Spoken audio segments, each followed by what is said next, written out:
Hello and welcome to Indus News Live from Islamabad. I'm Hira Mustafa and these are the headlines.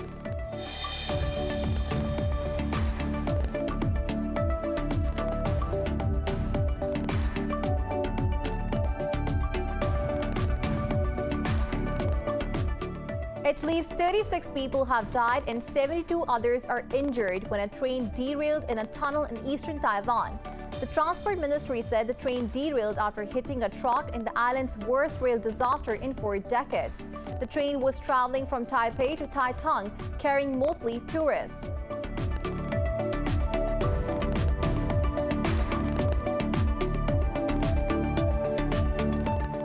Indian troops have martyred 2 more civilians in occupied Jammu and Kashmir's Pulwama district. The youths were targeted during a so-called cordon and search operation in KOK-BORU area of the district. The occupying Indian forces killed 11 Kashmiris in the last month of March.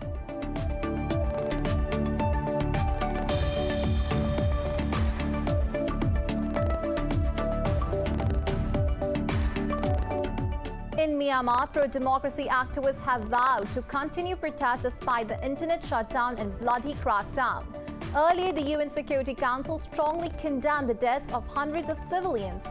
According to a local advocacy group, nearly 550 people have been killed in the uprising so far.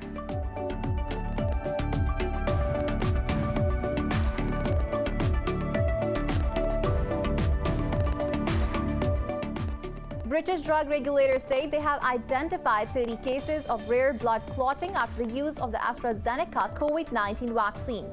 Pakistan has registered over 5,000 cases for the first time in over 9 months, while 83 people died overnight. Globally, the virus has claimed 2.8 million lives and infected over 129 million people so far.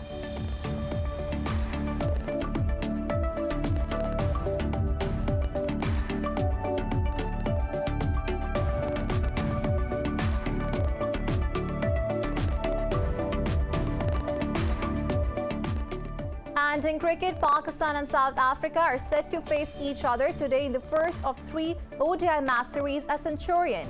The ODI series will be followed by 4 T20 internationals.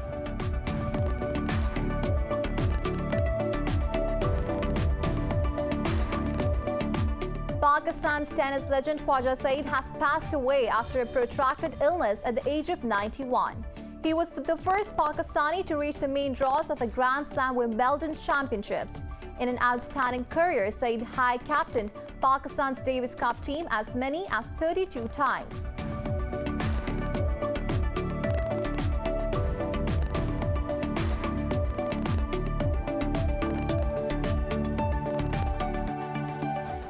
Well, these were the headlines. News in detail coming after the short break. Stay with us.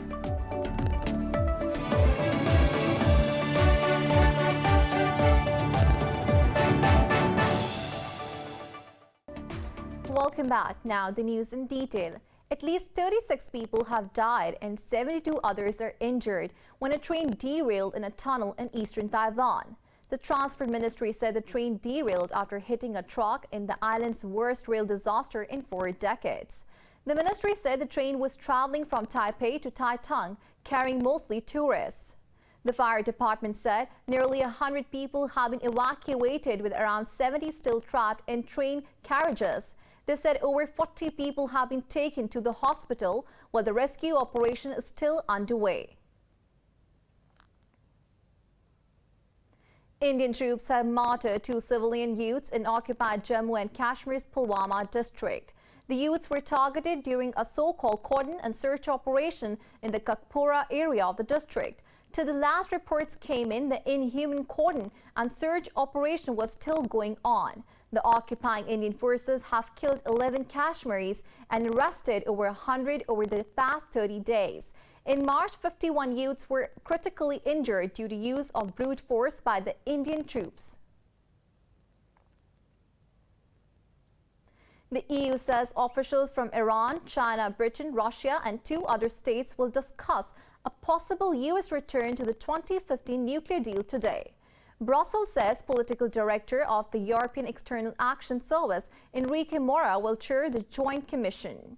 In a statement, the bloc said the participants will also hold talks on how to ensure the implementation of the agreement by all sides.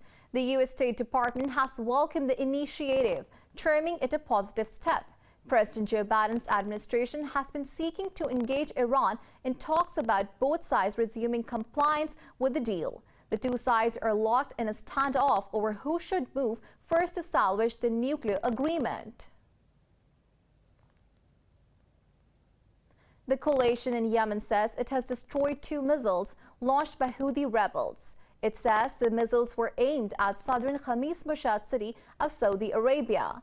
In a statement, the coalition said the rebels continue to target civilians and residential property in Saudi Arabia. It said coalition forces are taking operational measures to protect civilians in line with international humanitarian law. The coalition also said it destroyed a ballistic missile and a launch pad in Yemen's eastern Marib province. Yesterday, Houthis claimed to have hit multiple targets in the Saudi capital, Riyadh. In Myanmar, pro-democracy activists have vowed to continue protests despite the internet shutdown and bloody crackdown. Earlier, the UN Security Council strongly condemned the deaths of hundreds of civilians. In a statement, the Security Council called on all parties in the country to stop the violence and resume dialogue. Meanwhile, Human Rights Watch says Myanmar's military has forcibly disappeared hundreds of people since the February 1st coup. It said the military acts are grave violations of international law and are crimes against humanity. The organization has called on concerned governments to impose economic sanctions against military leaders. According to a local advocacy group, nearly 550 people have been killed in the uprising so far. In Bangladesh, at least 3 Rohingyas have been burned to death after a fire broke out at a refugee camp in Kutupalong camp of Cox's Bazar. Police say the fire has destroyed more than 20 shops in the makeshift market near camp. Rescuers said firefighters took several hours to bring the blaze under control. The fire broke out when residents of the camp for Myanmar's Rohingya refugees were asleep. Last month, 15 refugees were killed and over 500 others injured in the massive blaze that burned around 10,000 shelters. British drug regulators say they have identified 30 cases of rare blood clotting after the use of the AstraZeneca COVID-19 vaccine. Globally, the virus has claimed 2.8 million lives and infected over 129 million people so far. Details in the following report. The widening inequities in vaccinations, coupled with the new variants spearheading the latest wave, is ravaging the world. South America continues to be the hardest hit region.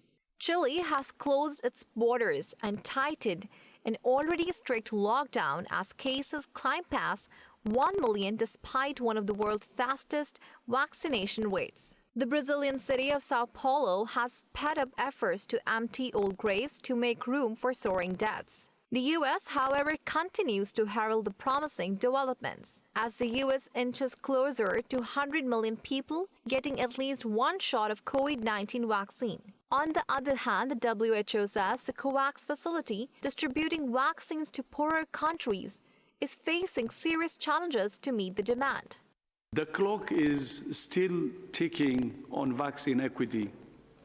We have 9 days left until we reach the 100th day of the year, and the target of starting vaccine rollout to health workers and those at risk in all countries remains in our grasp. The World Health Organization has also criticized the rollout of vaccines in Europe as being unacceptably slow. Most European Union states have agreed to share part of their upcoming vaccine deliveries with the 5 EU countries they said need them most. Meanwhile, Belgian police clashed with a large crowd in Brussels Park after thousands of revelers gathered for an unauthorized event. Chancellor Angela Merkel has urged Germans to celebrate Easter quietly to stop the threatening third wave. It should be a quiet Easter with only those closest to you and with very reduced contact. I urge you to refrain from all non-essential travel and that we hold to all the rules. It is no longer the very old who are fighting for their lives. Now it is also the middle-aged and younger people that need ventilation. Turkey recorded over 40,000 single-day cases, the highest since the outbreak, as Ankara eased measures in early March.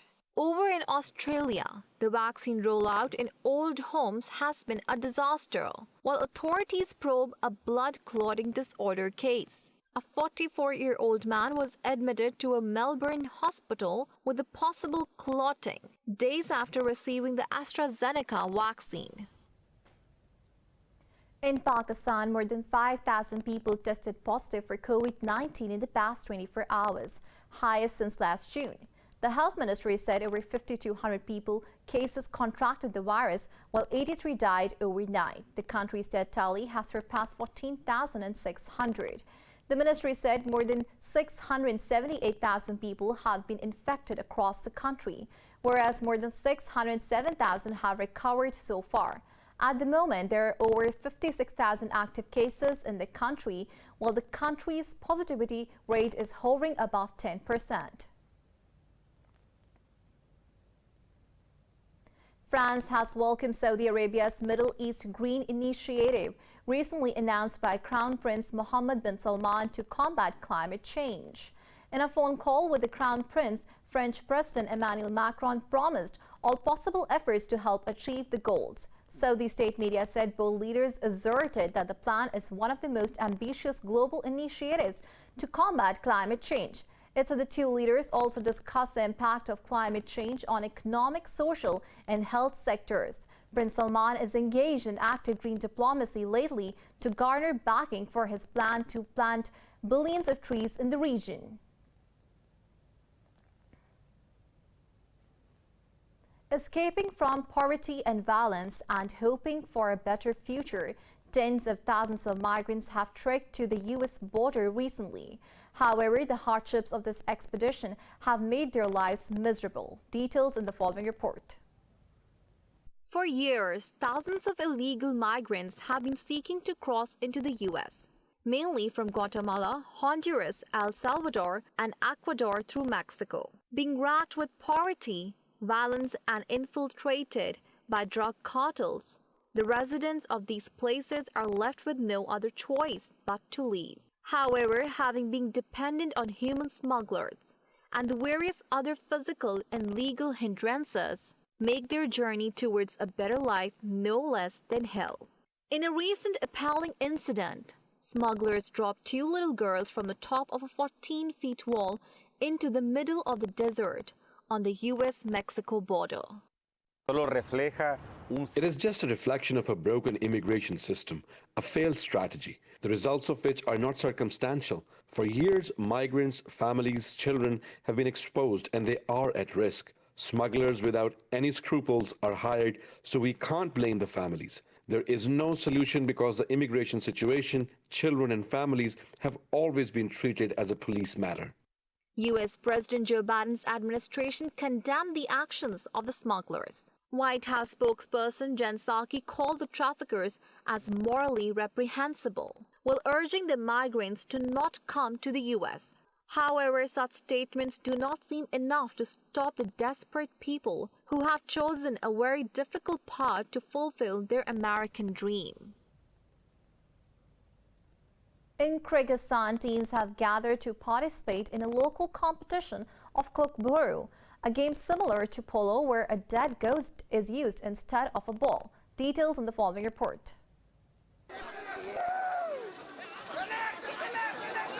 These are not the scenes of a medieval war movie, but of a competition of Kyrgyzstan's national sport KOK-BORU. It is an ancient game quite similar to polo, where horsemen score points by throwing a headless goat carcass into the opponent's goal. Over 30 teams have gathered for a 3-day tournament of KOK-BORU in the village of Sokoluk in Choy region of Kyrgyzstan.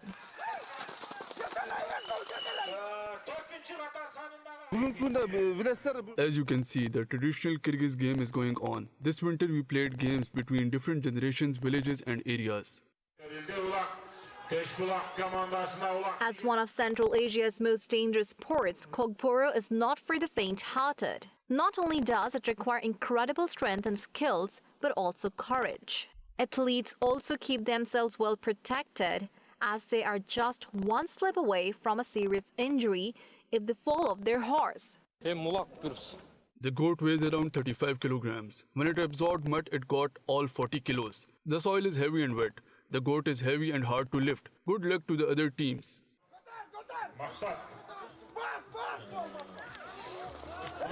KOK-BORU competitions nowadays are most usual for the Kyrgyz traditional festivals and the nomad games held on Lake Izkol in autumn.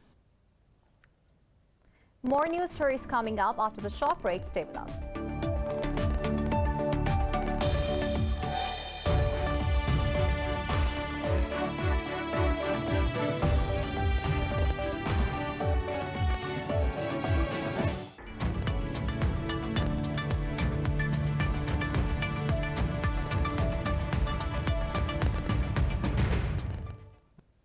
Welcome back. The Suez Canal Authority says Egypt will seek compensation worth around $1 billion for the blockade caused by the vessel ever given.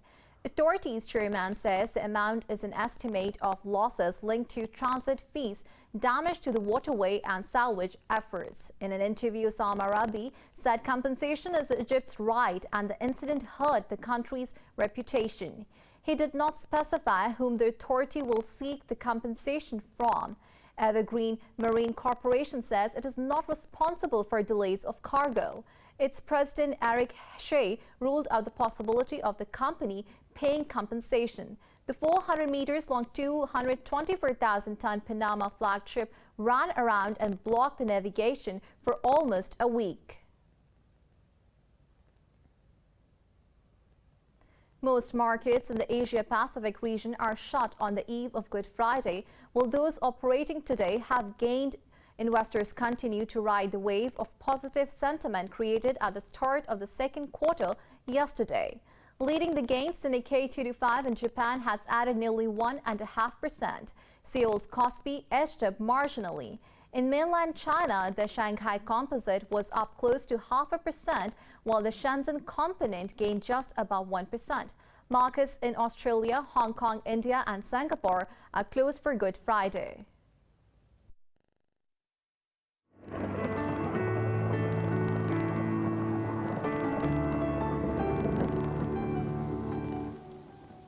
Now it's time to have a look at the weather update across the globe.